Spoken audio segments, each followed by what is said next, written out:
Magandang araw po sa ating lahat. My name is Wilson J. Austria. And my name is Noram Nasawi. At i-demonstrate po namin kung paano po gumawa ng solar power station po.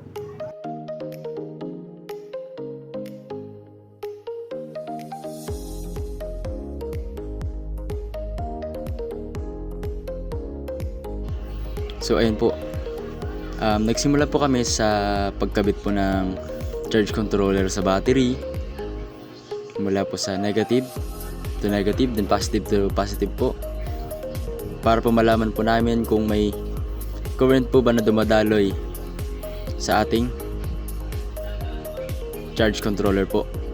Or malaman po natin na kung saan yung battery po natin ay nagpo-provide po ng power. Yan, the next naman po natin ikakabit ay ang ating solar panel po sa ating charge controller.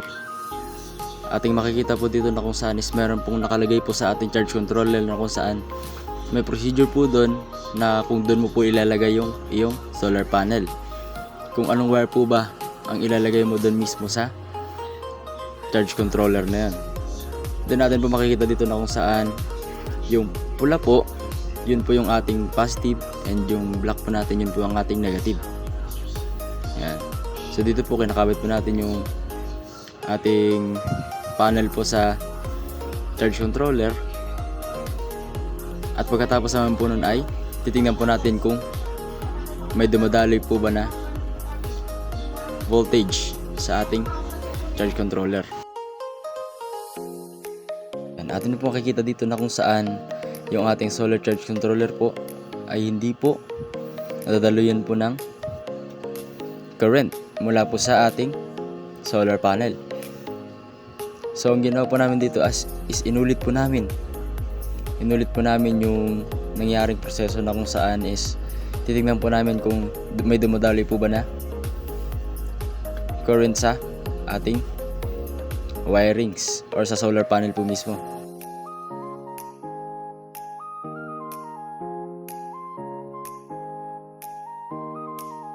Atin po makikita dito na kung saan is yung ating solar charge controller po ay hindi pa rin po nadadaluyan ng kuryente. At chinek po natin ito ng ating multimeter or ang ating voltmeter po na kung saan is tinitignan kung meron po bang problema or meron po bang dumadaloy. Ngunit atin po nakita na kung saan is wala po talagang dumadaloy na current po mula po sa ating solar panel. So naisipan po namin na i-check po yung mga wire po kung may dumadaloy po ba. And natin po nakikita na kung saan is wala pong dumadaloy na current, na kung saan ang lumalabas lang po ay ohms at hindi po voltage.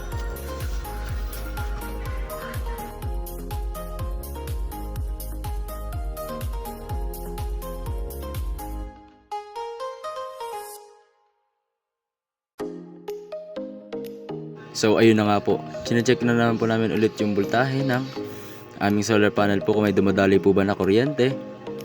At yun, napag-alaman po namin na yung problema po is yung wire po mismo.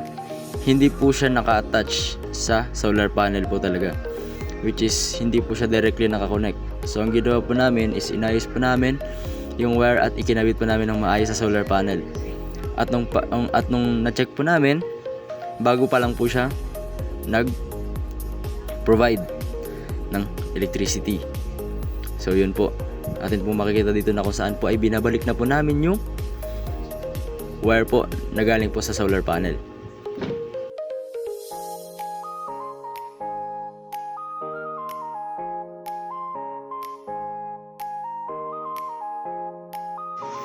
At yun na nga po, okay na po yung ating solar panel po, which is po nagpo-provide na po siya ng energy na dadaloy papunta po sa ating battery.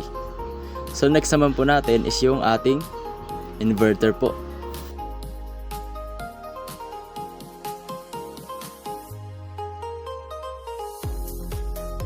The next naman po is yung ating inverter na kung saan is i-connect mo natin sa ating battery. Yung inverter po, yun po yung last part na kung saan siya po yung sasaksakan po ng ating gadgets or ng ating charger, na kung saan sa kanya po dadaloy yung naipon pong energy ng ating battery. So dito po makikita po natin ito, natin i-testing po namin yung aming ginawa, which is nagkabit po kami ng charger. Then yung charger po na yun ay kakabit po namin sa aming phone at i-check kung nag-charge po ba or hindi. Atin po makikita dito na kung saan nag-charge po yung ating cellphone. Then yun lamang po at maraming salamat.